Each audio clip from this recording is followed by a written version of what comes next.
Social media activist సవీంద్రారెడ్డి arrest విషయంలో AP పోలీసులు high court నుండి తీవ్ర ఆగ్రహాన్ని చవిచూశారు.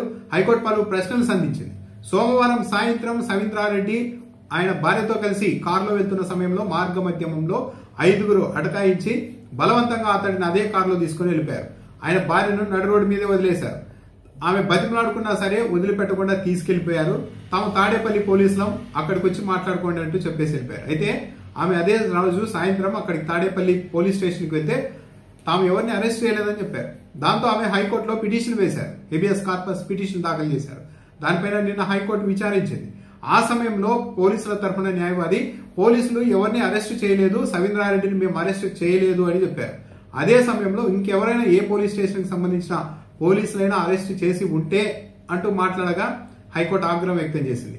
ఎవరు అరెస్ట్ చేశారనేది కాదు, బుధవారం మా ముందు అంటే ఈ రోజు హైకోర్టు ముందు హాజరుపరచండి సవీంద్రారెడ్డిని అని కోర్టు నిన్ను ఆదేశించింది. ఈ నేపథ్యంలోనే పోలీసులు హఠాత్తుగా అతన్ని అరెస్టు చూపించే ప్రయత్నం చేశారు. ఒక గంజాయి కేసు పెట్టి దాంట్లో అరెస్టు చూపించే ప్రయత్నం కూడా చేశారు. అయితే మేజిస్ట్రేట్ కోర్టు ముందు ప్రవేశపెట్టాలనుకున్నా కూడా అది కూడా సాధ్యం కాలేదు. ఎందుకంటే హైకోర్టు నిన్న చాలా క్లియర్ గా చెప్పింది, సవీంద్రారెడ్డిని ఏ కేసులో అరెస్ట్ చేసినా సరే ఎక్కడ హాజరుపరచొద్దండి, డైరెక్ట్ మా దగ్గరికి తీసుకురండి, హైకోర్టు దగ్గరికే. మేజిస్ట్రేట్ కోర్టు దగ్గరికి తీసుకెళ్లాలనుకుంటే హైకోర్టు తాము ఇచ్చిన ఆదేశాన్ని మేజిస్ట్రేట్ కోర్టుకు కూడా వివరించండి, హైకోర్టులోనే హాజరుపరచాల్సిందిగా హైకోర్టు చెప్పిన అంశాన్ని మీరు మేజిస్ట్రేట్ కోర్టుకు కూడా వివరించాల్సి ఉంటుందని చెప్పారు. దాంతో లాక్ అయిపోయిన పోలీసులు ఈ రోజు సవీంద్రారెడ్డిని నేరుగా హైకోర్టుకు తీసుకుని వచ్చారు. హైకోర్టుకు సవీంద్రారెడ్డిని తీసుకొచ్చిన పోలీసులు రిమాండ్ రిపోర్ట్ లో అతడిని సోమవారం సాయంత్రం 7 గంటలకు అరెస్టు చేసినట్టు రాశారు రిమాండ్ రిపోర్ట్ లో. కానీ సవీంద్రారెడ్డి తరఫున న్యాయవాది సవీంద్రారెడ్డిని 4:30కే పోలీసులు పట్టుకెళ్లిన సీసీ ఫుటేజ్ కోర్టుకు సమర్పించారు. దాంతో కోర్టు ఆగ్రహం వ్యక్తం చేసింది. 7:30కు అరెస్ట్ చేసినట్టు రిమాండ్ రిపోర్ట్ లో రాశారు. మరి 4:30కే ఆ వీడియో ఎలా బయటకు వచ్చింది, అతన్ని పట్టుకెళ్తున్న పోలీసులు పట్టుకెళ్తున్న అంశం అని కూడా హైకోర్టు నిలదీసింది. ఈ సీసీ ఫుటేజ్ మొత్తం పరిశీలిస్తే మొత్తం ఏం జరిగిందో కూడా అర్థమైపోతుంది. వెంటనే మంగళగిరి కోర్టుకు ఒక ఆదేశాలు ఇచ్చింది. సవీంద్రారెడ్డిని ఎప్పుడు ఎక్కడ ఎలా అరెస్ట్ చేశారో మొత్తం పరిశీలన చేసి శుక్రవారం లోపు నివేదిక ఇవ్వాల్సిందిగా హైకోర్టు మంగళగిరి కోర్టుకు ఆదేశించింది. దాంతోపాటు పోలీసులకు కొన్ని ప్రశ్నలు అందించింది.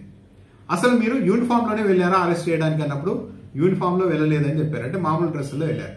దాంతో చాలా ఆగ్రహం వ్యక్తం చేసింది. అంటే మీ ఇష్టానికి వెళ్లి ఎవరినైనా సరే అరెస్ట్ చేసి అలా తీసుకెళ్తూ ఉంటే హైకోర్టు చూస్తూ ఊరుకోవాలా అని ప్రశ్నించింది. సుప్రీంకోర్టు చెప్పింది కదా ఎవరినైనా అరెస్ట్ చేయాలంటే యూనిఫామ్ లో వెళ్లాలని. మరి యూనిఫామ్ లేకుండా మీరు ఎందుకు వెళ్లారు? అంటే సుప్రీంకోర్టు ఆదేశాన్ని కూడా మీరు పక్కన పెట్టేయాలనుకుంటున్నారా అని ఆగ్రహం వ్యక్తం చేసింది. తన భర్తను ఎవరో పట్టుకెళ్లారని చెప్పేసి సవీంద్రారెడ్డి భార్య వచ్చి ఫిర్యాదు చేస్తే ఎందుకు ఎఫ్ఐఆర్ నమోదు చేయలేదు అని కూడా తాడేపల్లి పోలీసుల్ని హైకోర్టు ఘాటుగా ప్రశ్నించింది. జనరల్ డైరీలో నమోదు చేశామని చెప్పంగా అంటే ఒక బాధిత మహిళ వచ్చి తన భర్తను ఎవరు తీసుకెళ్లారో ఎవరు కిడ్నాప్ చేశారో కూడా తెలియడం లేదు అని వస్తే జనరల్ డైరీలో రాసేసి అలా వదిలేస్తారా అని కూడా ఆగ్రహం వ్యక్తం చేసింది హైకోర్టు. మీరంతా ఇలా చేస్తూ ఉంటే మేము చూస్తూ ఊరుకోవాలా? పోలీసుల వ్యవహార శైలి పైన ఏం చేయాలనుకుంటున్నారు పోలీసులను కూడా హైకోర్టు చాలా ఆగ్రహం వ్యక్తం చేయడంతో పాటు ఈ రోజు అయితే స్పష్టంగా కొన్ని ఆదేశాలు ఇచ్చింది. తక్షణం సవీంద్రారెడ్డిని వదిలిపెట్టండి అని ఆదేశాలు ఇవ్వడంతో పాటు మంగళగిరి కోర్టుకు ఆదేశాలు ఇచ్చింది. ఇతడిని ఎప్పుడు ఎక్కడ ఎలా అరెస్ట్ చేశారో మొత్తం నివేదిక తయారు చేసి శుక్రవారం లోపు మా ముందు ఉంచండి అని మంగళగిరి కోర్టుకు ఆదేశించింది. దాంతో పాటు సవీంద్రారెడ్డికి సంబంధించిన జియో నెంబర్ కి సంబంధించి లొకేషన్ అంతా ట్రేస్ చేసి దానిపైన కూడా నివేదిక ఇవ్వాల్సిందిగా హైకోర్టు ఆదేశించింది. సో పోలీసులు అయితే ఈ వ్యవహారంలో ఈజీగానే చిక్కుకునేలాగా కనపడుతుంది. అంటే రాజకీయ ఒత్తిడిలో లేకుంటే పై అధికారుల ఒత్తిడిలో కానీ ఇలా హఠాత్తుగా అది కూడా మఫ్టీలో వచ్చి యూనిఫామ్ లో కాకుండా మఫ్టీలో వచ్చి నడు రోడ్డు మీద ఆపేసి అతడి భార్యని రోడ్డు మీద వదిలేసి అదే కారులో తీసుకెళ్లడం అంటే వాళ్ళు నిజంగా పోలీసులా లేకుంటే ఎవరైనా పక్కన ప్రైవేట్ వ్యక్తులు వచ్చి కిడ్నాప్ చేశారా అన్నది కూడా అంతు తేలని పరిస్థితి.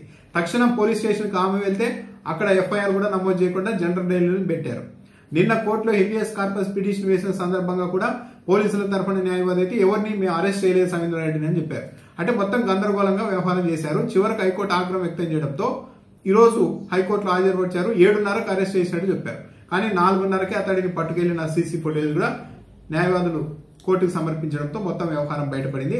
హైకోర్టు కూడా ఒక కంక్లూజన్కి వచ్చింది. ఓకే, ఇదంతా పోలీసులు ఉద్దేశపూర్వకంగా చేశారని. అందులో భాగంగానే తక్షణం అతడిని విడుదల చేయాల్సిందిగా రిపోర్ట్ ఇచ్చింది, ఆదేశాలు ఇచ్చింది. మరి ఇప్పుడు మంగళగిరి కోర్టు ఏం ఆదేశాలు ఇస్తుంది? దాంతోపాటు తాడేపల్లి పోలీస్ స్టేషన్ కు సంబంధించిన సీసీ ఫుటేజ్ ను కూడా సమర్పించాల్సిందిగా ఆదేశించింది. ఎందుకంటే ఫిర్యాదు చేయడానికి ఈమె అక్కడికి వెళ్లారు సవీంద్రారెడ్డి భార్య. కాబట్టి ఎప్పుడు ఏం జరిగింది, సవీంద్రారెడ్డిని ఎప్పుడు తీసుకెళ్లారు, ఇవన్నీ తేలాలి అంటే సీసీ ఫుటేజ్ కూడా పరిశీలించాల్సి ఉంటుందని చెప్పారు. సీసీ ఫుటేజ్ ఇస్తే అప్పుడు చాలా విషయాలు బయటకు వచ్చే అవకాశం ఉంటుంది. కానీ గతంలో ఇలాంటి కేసుల్లో హైకోర్టు ఆగ్రహం వ్యక్తం చేసి పోలీస్ స్టేషన్లలో సీసీ ఫుటేజ్ సమర్పించండి అన్నప్పుడు షార్ట్ సర్క్యూట్ తో కాలిపోయాయి, కోతుల వల్ల కాలిపోయాయి అంటూ పోలీసులు డైరెక్ట్ హైకోర్టుకే చెప్పారు. మరి ఈ విషయంలో పూర్తిగా ఆ జియో నెంబర్ లొకేషన్ కావచ్చు, సీసీ ఫుటేజ్ కావచ్చు, ఎప్పుడెక్కడ అరెస్ట్ చేశారు అన్న దానికి సంబంధించి కావచ్చు, పూర్తి నివేదికను హైకోర్టుకి ఇస్తారా లేకుంటే ఇక్కడ కూడా గతంలో లాగే చెప్తారా అన్నది చూడాలి.